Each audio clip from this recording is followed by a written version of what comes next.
अब 11वें अध्याय के 36वें श्लोक में हम लोग प्रवेश कर रहे हैं। अब आगे के श्लोक में अर्जुन भगवान की स्तुति करना आरंभ करते हैं, क्योंकि अब घबरा गए ना वो, तब उनकी स्तुति कर रहे हैं। अर्जुन उवाच स्थाने ऋषिकेश तव प्रकीर्त्या जगत्प्रविश्यत्यनुरज्यते च रक्षांसि भीतानि दिशो द्रवन्ति सर्वे नमस्यन्ति च सिद्धसंगाः। अर्जुन बोले कि ऋषिकेशः, ऋषिकेश का क्या मतलब हुआ आप लोग को पता ही है। कि जिसकी इंद्रियां जो है सब बस में हो। तो जो इंद्रियों का जो मालिक है, इंद्रियां जो है हमारे अंतःकरण को स्फूर्ति प्रदान करने वाली है ना। लेकिन हम इंद्रियों के मालिक ना होकर के इंद्रियां हमारी मालिक हो जाती हैं। तो इसलिए भगवान श्री कृष्ण को करें ऋषिकेश, हम सबकी इंद्रियां भी उन्हीं के हाथ में हैं।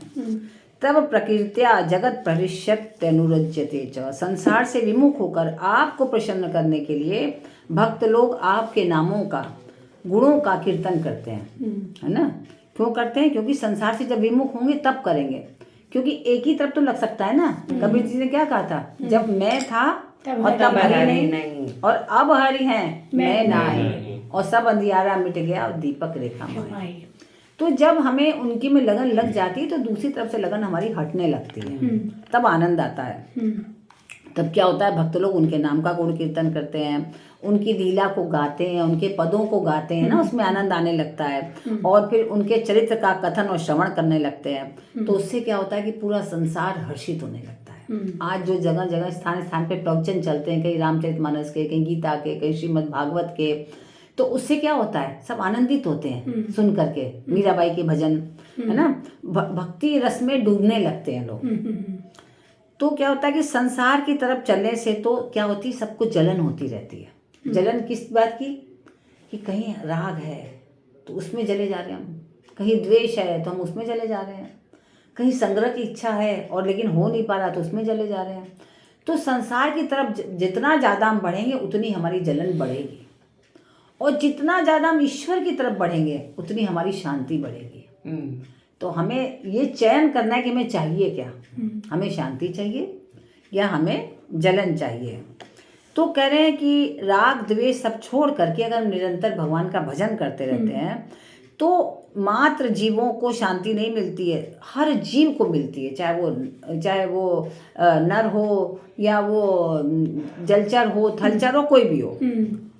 तो उन जीवों को पता लगे चाहे न लगे, पर ऐसा निश्चित होता ही है, जो भी प्रभु की शरण में जाता है उसको बहुत आत्मिक शांति प्राप्त होती है। ये निश्चय है। जब आप देखिए, जब हम लोग कीर्तन करते हैं कितना आनंद आता है, कुछ भी याद नहीं रहता उस क्षण की क्या हो रहा है, आनंद में सब डूब जाते हैं।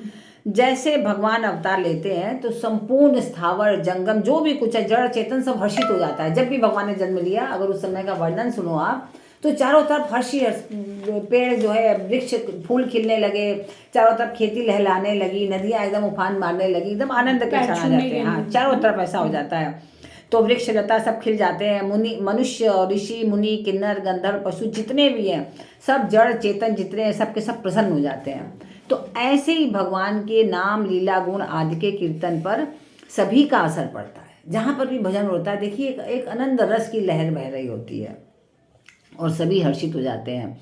तो भगवान के नामों और गुणों का कीर्तन करने से जब मनुष्य भी हर्षित होता है तो उनका मन भगवान में तल्लीन हो जाता है और उनका भगवान में अनुराग और प्रेम और बढ़ जाता है। रक्षाओं से भीतान दिशो द्रवंती, जितने राक्षस और हैं और भूत प्रेत पिशाच हैं, वे सब के सब आपके नामों और गुणों का कीर्तन करने से, आपके चरित्रों का पठन पाठन करने से भयभीत होकर भाग जाते हैं, है ना।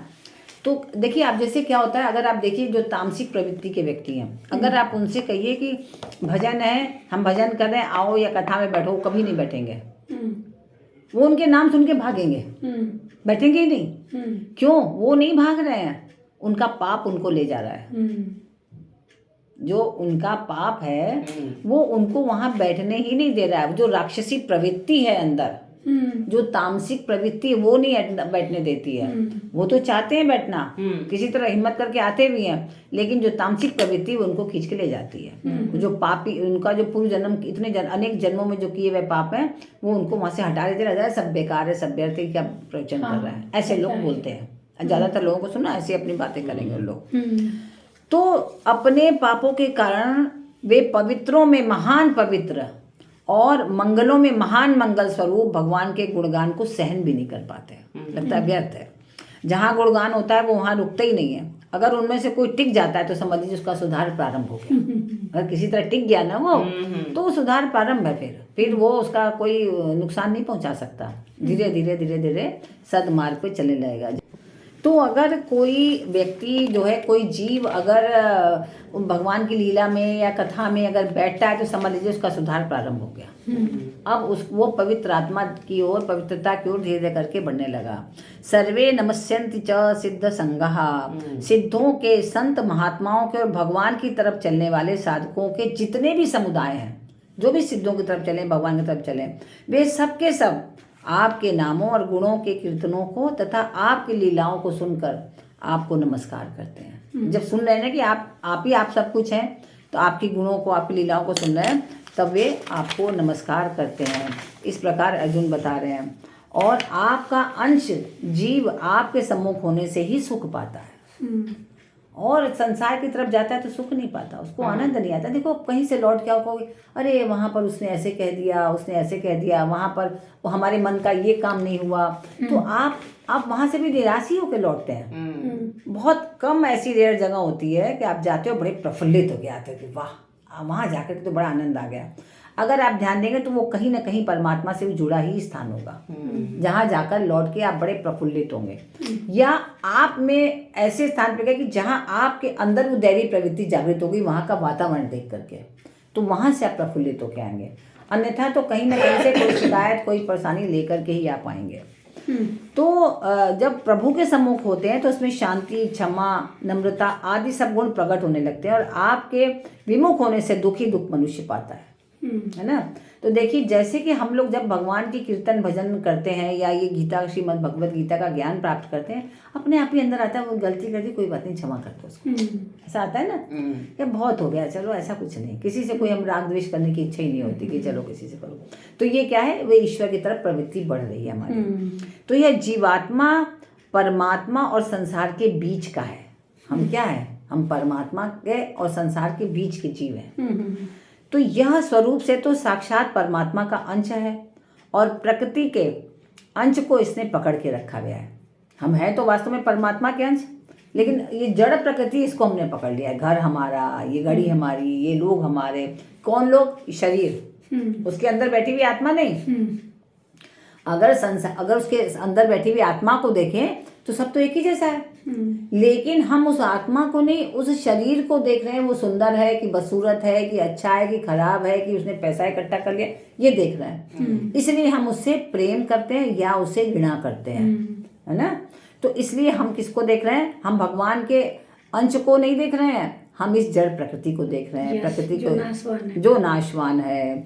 तो अब यह जो जो प्रकृति की तरफ झुकता है, त्यों त्यों इसमें संग्रह और भोगों की इच्छा बढ़ती जाती है। जैसे जैसे हम संसार की तरफ बढ़ते हैं तो हमारी इच्छा किसमें बढ़ेगी, और ये भी ले लें, वो रह गया वो भी और खरीद लें, तो ऐसी संग्रह की इच्छा बढ़ जाएगी। संग्रह और भोगों की प्राप्ति